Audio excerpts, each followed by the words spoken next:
শুক্রবার মানেই আমার কাছে বরাবরই সবসময় খুব স্পেশাল। আর কেন এত স্পেশাল লাগে, শুক্রবারে একটা সময় ছিল যখন বাচ্চারা ছোট ছিল, বাসায় থাকতো, হাজব্যান্ড বাসায় থাকতো, খুব ভালো কিছু রান্নাবান্না করতাম, একসাথে চারজনে খেতে বসতাম, আড্ডা দিতাম। আর শীতের দিন একটা কম্বলের নিচে চারজনে পা দিয়ে বসে বসে অনেক গল্পগুজব করতাম। বিষয়গুলো আসলে খুব মিস করি। সেই সময়টা এখন আর খুঁজে পাই না, চাইলেও পাই না, পাওয়া সম্ভবও না। এজন্য আমার কাছে শুক্রবার মানে খুবই স্পেশাল লাগে। ছেলে বাবা একসাথে নামাজ পড়ে বাসায় আসতো, দেখতে খুবই ভালো লাগতো। সেই দিনগুলো আসলে খুব মিস করি, আর চাইলেও এই দিনগুলো আমি আর কখনো পাবো না। মানুষের যতই বয়স বাড়ে সে ততই জীবনে রং হারাতে থাকে, যতই বৃদ্ধ হয় ততই একা হতে থাকে। কাছের মানুষগুলো দূরে সরতে থাকে, তারা দূরে সরে যেতে চায় না, কিন্তু ব্যস্ততা তাদেরকে দূরে সরিয়ে দেয়। বন্ধুরাও হারাতে থাকে, আর প্রিয় সন্তানগুলো একটা সময় ব্যস্ত হয়ে ওঠে। কেউ আসলে সময় দিতে চায় না, হয়তো তাদের হাতে ওরকম সময় থাকেও না। কাউকে দোষ দেওয়া ঠিক না। আমি কি নিজে সবাইকে সময় দিই? এই জন্য অন্যের দোষটা না দেখাই ভালো।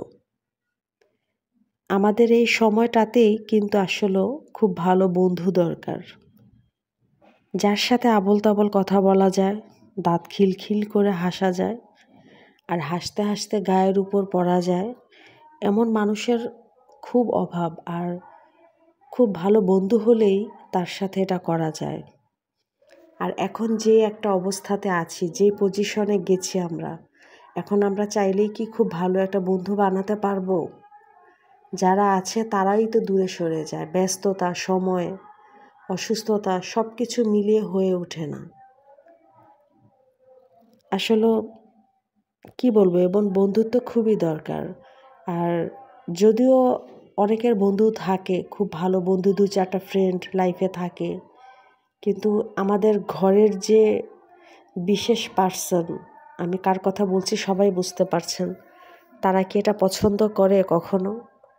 আমি দাঁত খিলখিল করে হাসবো, আমার ফ্রেন্ডদের সাথে বাহিরে ঘুরতে যাব, মনের সুখ দুঃখের কথা বলবো, তাদের সাথে সময় কাটাবো, এটা তো ঘরের বিশেষ পার্সনই এটা কখনোই পছন্দ করে না। ঘরের বউ কেন বাহিরে যাবে, কেন মানুষের সাথে মেলামেশা করবে? এগুলোর কি দরকার? আসলে এগুলাই হয়, বাস্তবতাই এটা। আমরা চাইলেও পারি না। যাই হোক, অনেক কথা বলে ফেললাম। আমি যদি অজান্তে কারো মনে কষ্ট দিয়ে থাকি তাহলে তার জন্য সরি। আজকে শুক্রবার ছিল, হাঁসের মাংস ভুনা করে নিলাম, ডাল ভুনা করব। আর ডালের এই রেসিপিটা, এটা আমি নিজেই রেসিপিটা তৈরি করেছি। সবসময় মুসুরির ডালের ভুনা খাই, ভালো লাগে না।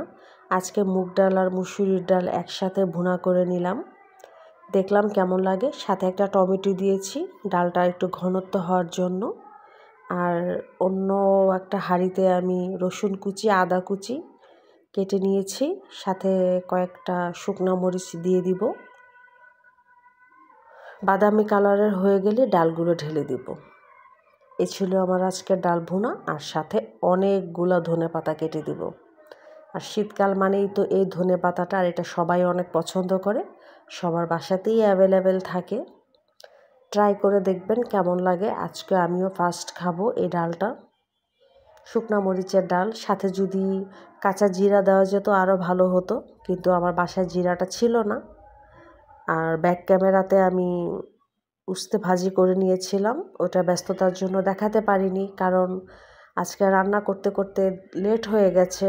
বাসায় বিকেলবেলা অনেক মেহমান আসবে, আমার সবগুলো ভাসুর, তাদের পারিবারিক একটা বৈঠক আছে, আমার ঘরে আলোচনা করা হবে, যার জন্য বিকেলে নাস্তার জন্য আমার আরও কিছু আইটেম রান্না করতে হবে।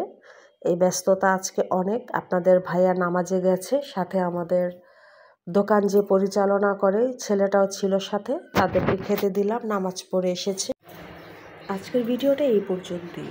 যদি আরও ভিডিও দেখতে চান তাহলে আমার পেজে চোখ রাখুন।